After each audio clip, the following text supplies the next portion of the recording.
on the 50th anniversary of Dr. King's historic speech at Riverside Church in New York, Beyond Vietnam, Breaking the Silence.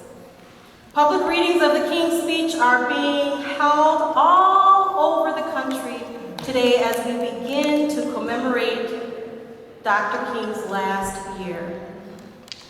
As Dr. King said, our goal is to create a beloved community, and this will require qualitative change in our souls as well as quantitative change in our lives. We are so grateful to St. Francis of Assisi for hosting us. Thank you all so much for coming out and to mark this great event, this great speech of a great man. And I like the whole idea that this really kicks off not just a night and an important speech, but it begins a year of real observance as we culminate next year on this very day to remember the night, the day that Dr. King was shot and killed.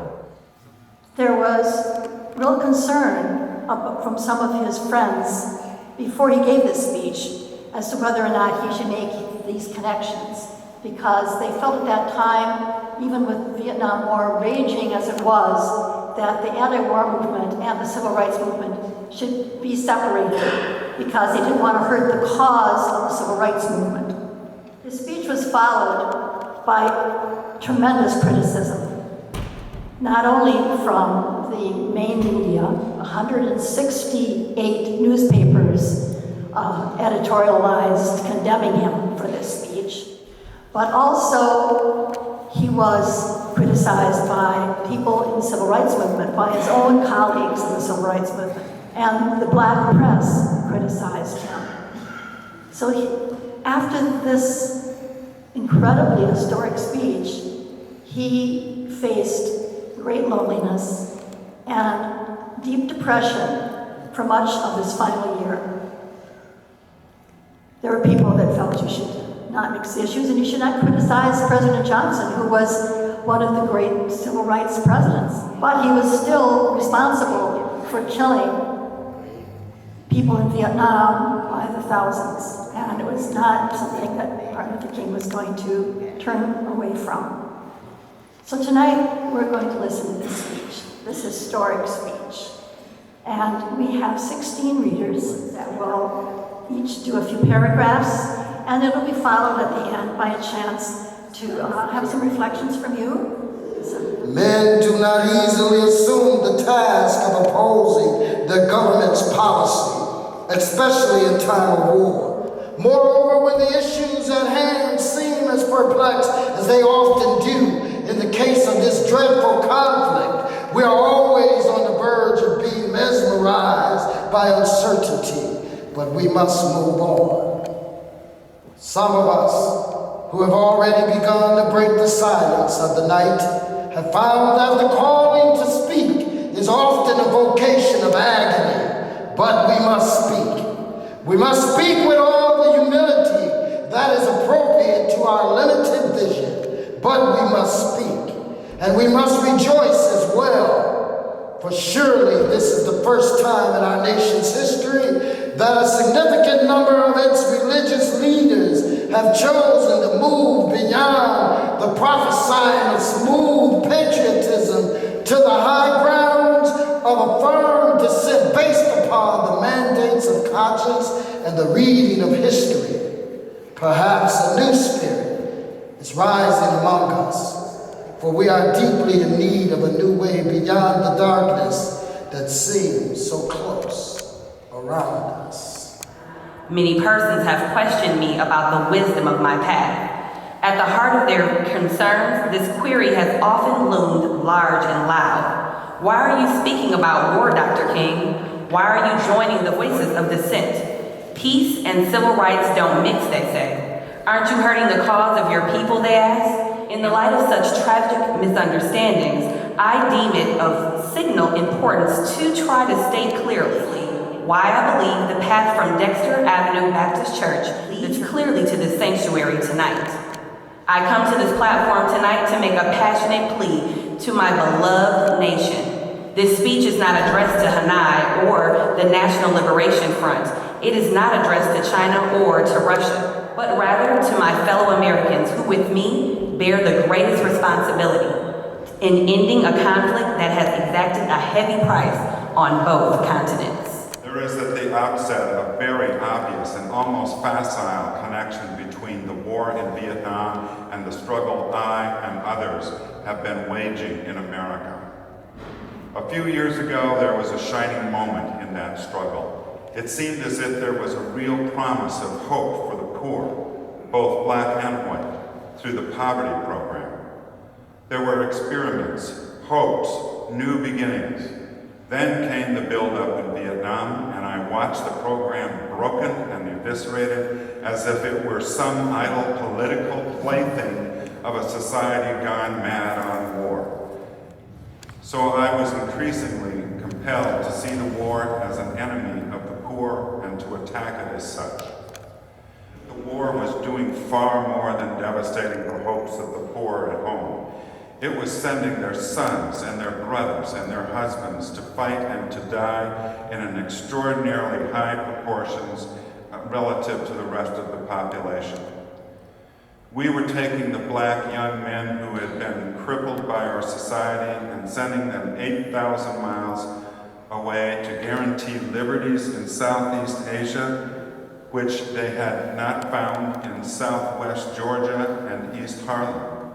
So we have been repeatedly faced with the cruel irony of watching Negro and white boys on TV screens as they killed and died together for a nation that has been unable to seat them together in the same schools.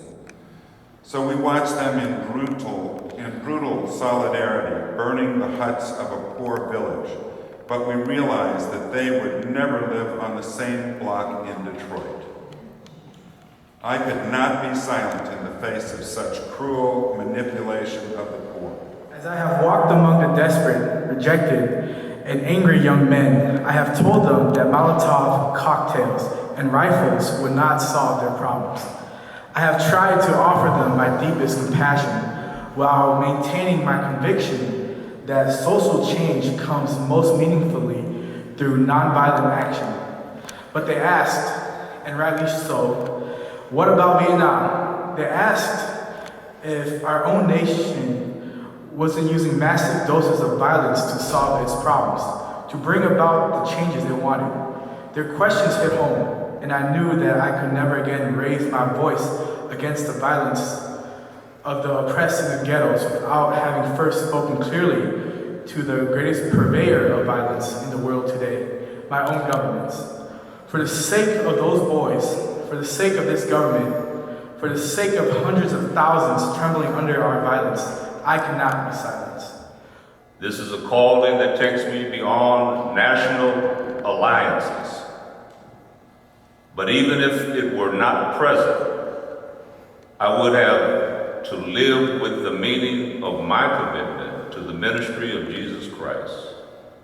To me, the relationship of this ministry to the making of peace is so obvious that I sometimes marvel at those who ask me, why am I speaking against the war?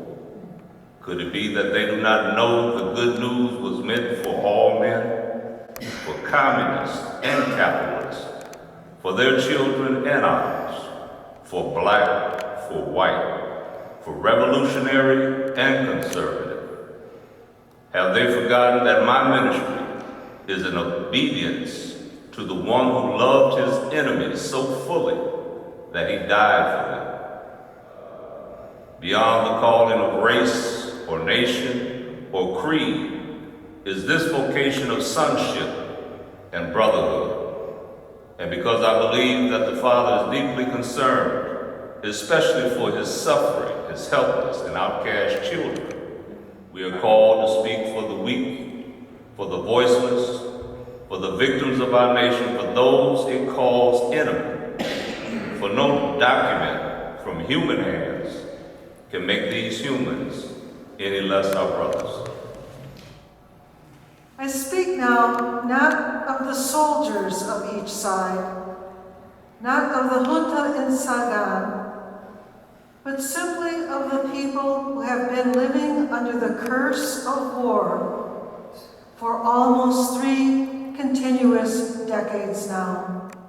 They must see Americans as strange liberators. The Vietnamese people proclaimed their own independence in 1945 after combined French and Japanese occupation and before the Communist Revolution in China. They were led by Ho Chi Minh.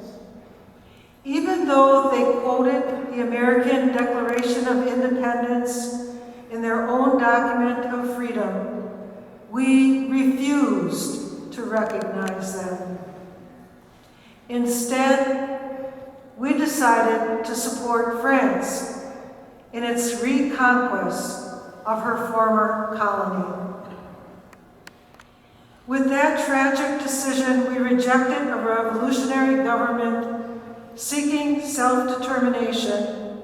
For the peasants, this new government meant real land reform, one of the most important needs in their lives. For 9 years following 1945, we denied the people of Vietnam the right of independence. For 9 years, we vigorously supported the French in their abortive effort to recolonize Vietnam. Before the end of the war, we were meeting 80% of the French war costs. Soon, we would be paying almost the full cost of this tragic attempt at recolonization. The peasants watched us all. This was presided over by the United States. Influenced and then by increasing numbers of U.S. troops who came to help quell the insurgency that Diem's methods had aroused. When Diem was overthrown, they may have been very happy, but the long line of military dictatorships seemed to offer no real change, especially in terms of their need for land and peace. Now they languished under our bounds and consider us, not their fellow Vietnamese, the real enemy. They moved sadly and apathetically as we herd them off the land of their fathers into concentration camps, where minimal social needs are rarely met. They watch as we poison their water, as we kill 1 million acres of their crops. They must weep as the bulldozers roar through their areas, preparing to destroy the precious trees. They wander into the hospitals with at least 20 casualties to Americans' firepower for 1 Viet Cong inflicted injury. So far, we may have killed 1 million of them, mostly children. We have destroyed their 2 most cherished institutions, the family and the village. We have destroyed their land and their crops. We have cooperated in the crushing of the nation's only non-communist revolutionary political force, the Unified Buddhist Church. We have supported the enemies of the peasants of Saigon. We have corrupted their women and children and killed their men. What liberators! Now there is little left to build on, save bitterness. Soon, the only solid physical foundations remaining will be found at our military bases and in the concrete of the concentration camps we call fortified hamlets. We must speak for them and raise the questions they cannot raise. These too are our brothers. What of the National Liberation Front? How can they trust us when now we charge them with violence after the murderous reign of Diem, and charge them with violence while we pour every new weapon of death into their land? Perhaps only his sense of humor and irony can save him when he hears the most powerful nation of the world speaking of aggression as it drops thousands of bombs on a poor, weak nation more than 8,000 miles away from its shores. I am as deeply concerned about our troops there as anything else. What we are submitting them to in Vietnam is not simply the brutalizing process that goes on in any war where armies face each other and seek to destroy. We are adding cynicism to the process of death. For they must know after a short period that none of the things we claim to be fighting for are really involved.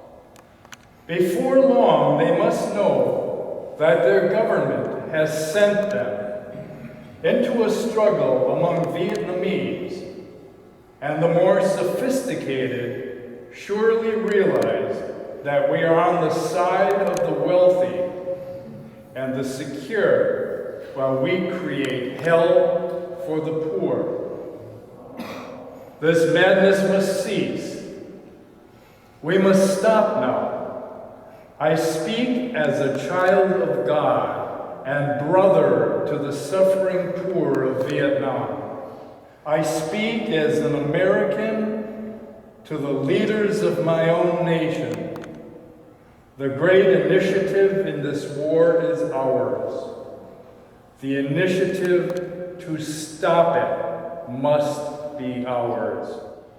The image of America will never again be the image of revolution, freedom, and democracy, but the image of violence and militarism.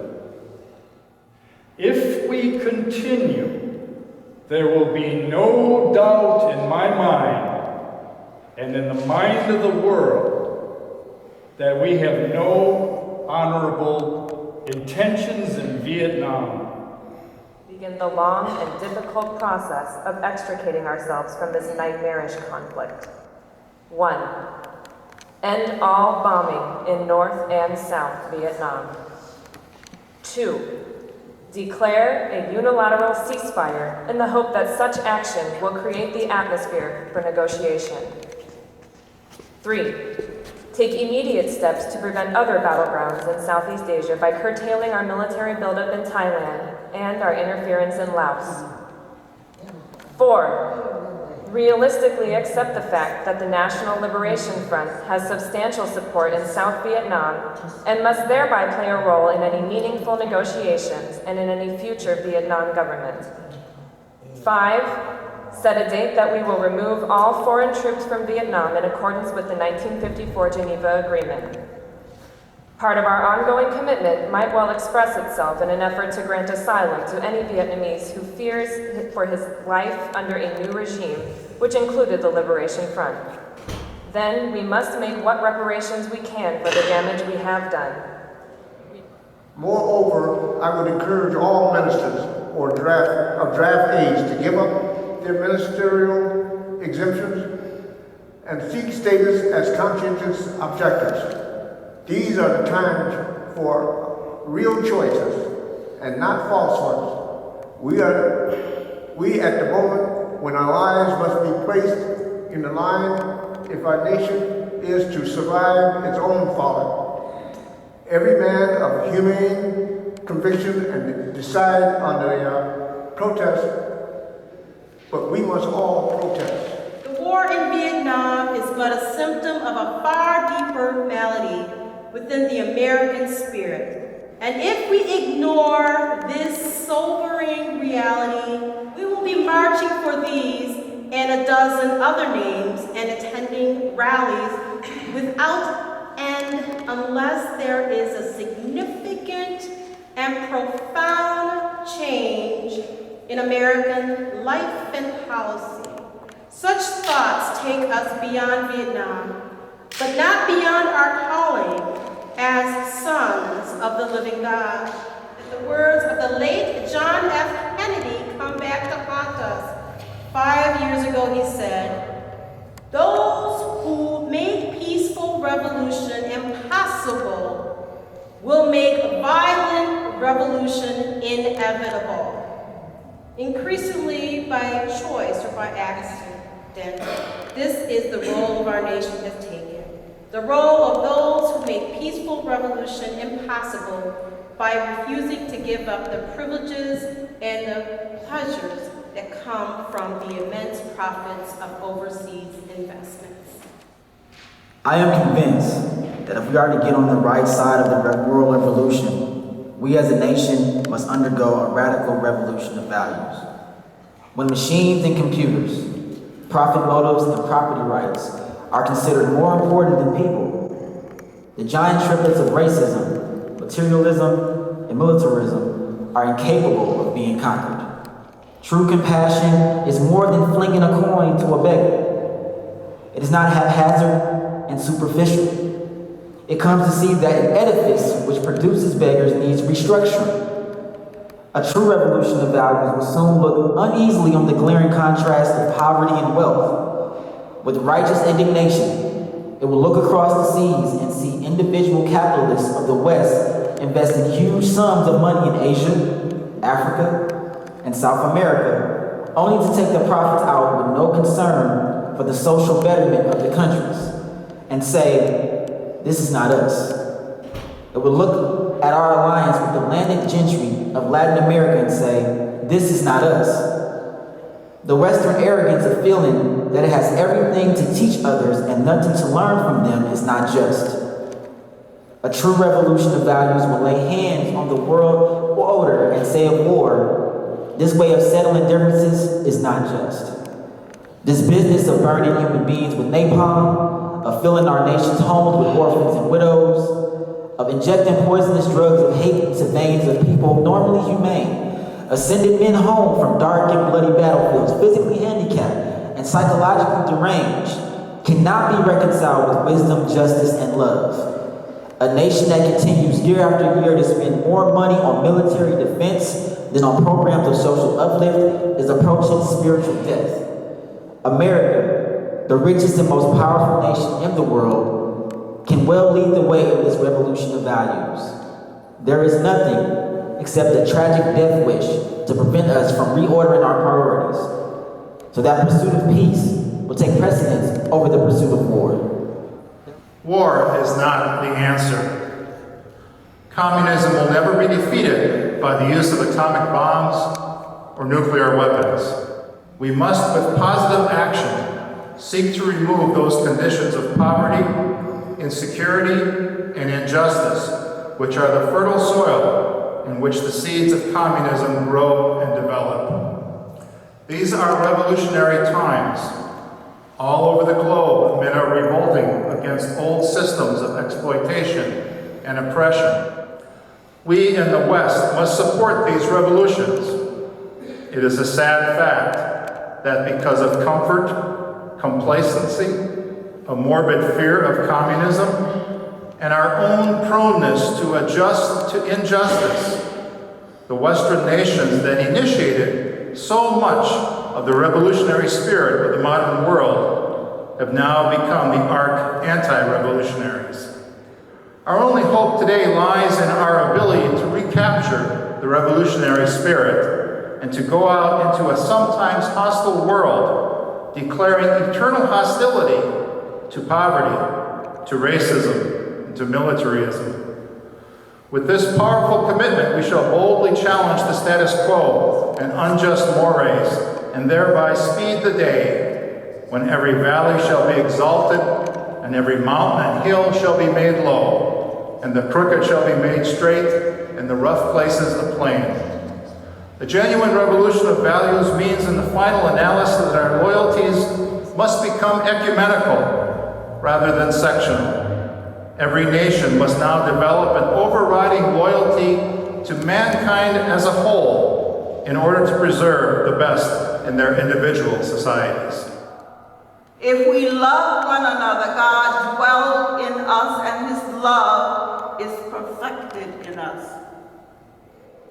We can no longer afford to worship the God of hate or bow before the altar of retaliation.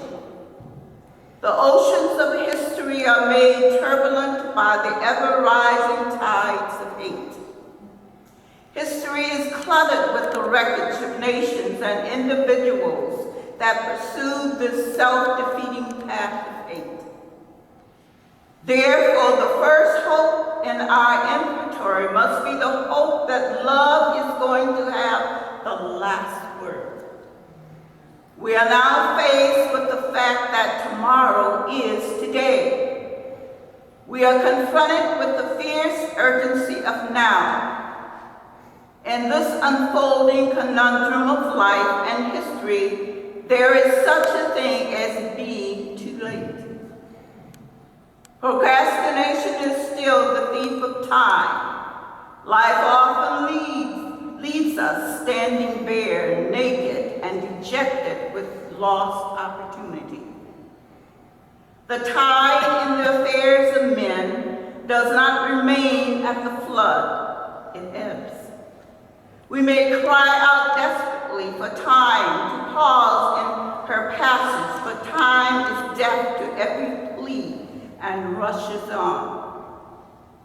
Over the bleached bones and jumbled residue of numerous civilizations are written the pathetic words, too late.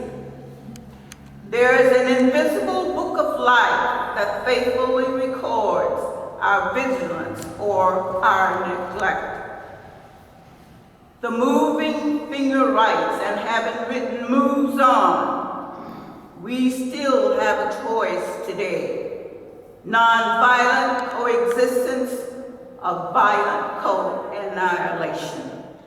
Now let us rededicate ourselves to the long and bitter but beautiful struggle for a new world. Shall we say the odds are too great? Shall we tell them the struggle is too hard?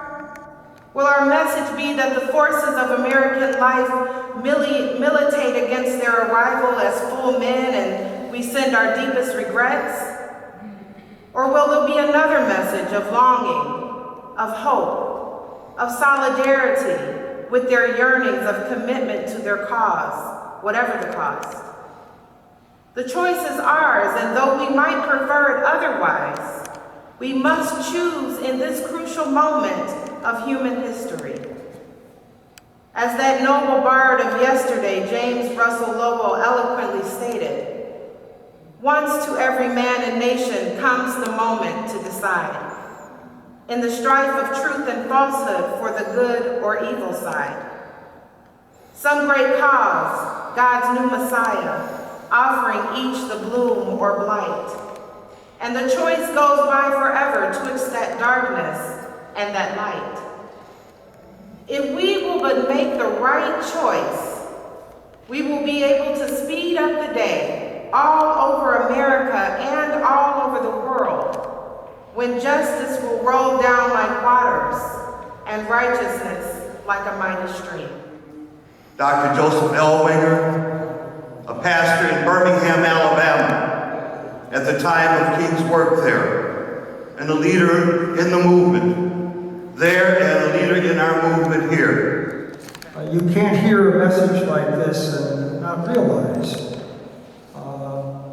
not only the greatness of the one who spoke these words, but the relevance of these words, almost as though they had been written today for our situation. And how many of us here this evening remember the Vietnam War? Raise your hand. I'm going to say, I think most of us were there. Our sons were being sent off to this war, and it was a real angst that people felt in the depths of their beings. There comes a time when silence becomes betrayal. And so that is Dr. King's call to us tonight. He talks about that trio of demonic forces at work in our culture. It's racism, materialism, and militarism. As alive and unfortunately well today as 50 years ago. The love of community, Dr. King talked about, is something that is forming, and we tonight are a part of that, and we keep working at it, never giving up.